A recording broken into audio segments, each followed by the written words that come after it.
તો અમદાવાદના વટવામાં કમોસમી વરસાદમાં જ ભૂવો પડી ગયો। બીબી તળાવ પાસે ભૂવો પડતા બાઇક ભૂવામાં ગરકાવ થયો છે। એક યુવાન બાઇક સાથે ભૂવામાં પડ્યો। બેરિકેડિંગ તોડીને યુવાન ભૂવામાં પડ્યો હતો। બાઇક ચાલકને સામાન્ય ઈજા થતાં સારવાર માટે મોકલવામાં આવ્યો છે। ઈજાગ્રસ્ત અંકિત યાદવ જીયા મસ્જિદ નજીકનો રહેવાસી છે। ઘટના સમયે હાજર સ્થાનિક સાથે ઝી 24 કલાકે વાતચીત કરી 10 દિવસથી પડેલા ભૂવાને બેરિકેડિંગ કરીને રાખી મુકાયો છે। અકસ્માત બાદ ભૂવાનું તાત્કાલિક રિપેરિંગ કરવાની માંગ ઉઠી છે।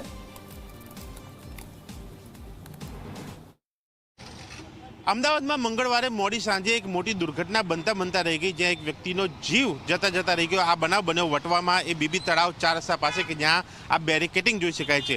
આ જે પતરું જે છે એક પતરું અહીંયા હતું, પરંતુ આ જે ફરતું એ બેરિકેડિંગ જે છે એ ઘટના બન્યા બાદનું લગાવવામાં આવ્યું છે। અને એ જે ઘટના બની એ જોઈ શકાય છે એ બેરિકેડિંગ કરેલી જગ્યા વચ્ચેના દ્રશ્યો કે જ્યાં એ ભૂવો એ ખાડો એ ડ્રેનેજ લાઇન અહીંયા બ્રેકડાઉન થઈ હતી। છેલ્લા ઘણા દિવસથી આ પ્રકારની સ્થિતિ હોવાની એ લોકોના આક્ષેપ છે। અને જ્યારે એ મંગળવારે સાંજે વાતાવરણમાં પલટો આવ્યો તેની પહેલાં એક બાઇક ચાલક એ અંકિત યાદવ તે અહીંયાથી પસાર થાય છે અને એ બાઇક સ્પીડમાં હોવાથી એ પતરાને અથડાય છે અને એ બાદ એ ખાડામાં એ ભૂવામાં પડે છે અને તેને લોકો બચાવવાનો પ્રયાસ કરે છે। એ લોકો મારી સાથે જોડાય છે, તેમની સાથે હજુ આ બનાવ બન્યો હતો ત્યારે તમે અહીંયા જતા શું થયું હતું?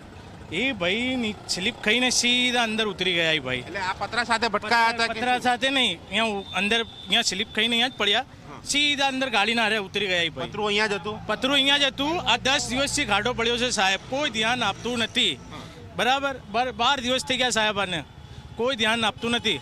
તો એ સાઈડ લેવા ગયા અને પડી ગયા? ભાઈ સ્લીપ ખાતા એકદમ સ્લીપ ખાઈને ગાડી ભાઈની તો સીધા ખાડામાં આવી ગયા। ભાઈ સીધા કઈ વળ્યો નથી, સીધા ખાડામાં ઉતરી ગઈ। ભાઈ आप भी यहाँ पे बचाने आए थे उनको? हाँ, मैं भी बचाने आया उनको। क्या हुआ था? यहाँ पे आया सीधा इसके अंदर अथड़ा के सीधा गिर गया। बाइक भी अंदर चली गई और वो इंसान भी गाड़ी पकड़ते वो भी गिर गया अंदर। કેટલા દિવસથી આ ખાડો? 12 દિવસથી સાહેબ ખાડો છે અને 2 જ પતરા હતા। આ 2 જ પતરા હતા, હમણાં આજે સવારે બીજા 2 પતરા લગાયા સાહેબ। 12 દિવસ 2 જ પતરા હતા। 12-13 દિવસથી ભાઈ જે અંદર પડ્યા એ પછી ફાયર બ્રિગેડ આવી બહાર કાઢ્યો। કેટલા કલાકે બધું ચાલ્યું હશે? 1 કલાક 2 કલાક ચાલ્યું સાહેબ, 2 કલાક ચાલ્યું। પોલીસ આવી, 108 આવી, એને 108 માં ભેરાયો બી અમે। એ ભાઈને અલ્કેશ યાદવ નામ છે ભાઈનું, હા અંકિત। એ ભાઈને અમે ભેરાયો, એ ભાઈને પછી લઈ ગયા 108 માં। પછી ફાયર બ્રિગેડ બી આવી, બહુ ફાસ્ટ બધું કામ તો ફાસ્ટ થયું, બાઇક બી નીકળી ગઈ સાહેબ। એટલે ક્યાંક આ કામ અધૂરું રહ્યું એટલે બનાવ બન્યો એવું આપનું કહેવું છે? હા, કેમ કે 12 દિવસ થઈ ગયા ને સાહેબ, કોઈ ધ્યાન આપતું નથી।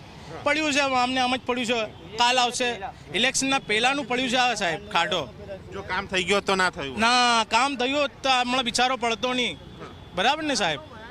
અચ્છા, એટલે કામ જો થઈ ગયું હોત તો આ બનાવ જે ન બન્યો હોત, આ બેરિકેડિંગ અહીંયા ન હોત અને આ રસ્તો એક ખુલ્લો હોત, પણ જે બેરિકેડિંગ હતું એ કામ ન થવાને લઈને અને ત્યાં એ બાઇક સ્લીપ ખાઈને આવે છે અને એ એકાએક એ બાઇક ચાલક અંદર પડે છે અને એ બાદ એનું રેસ્ક્યુ કરવામાં આવે છે।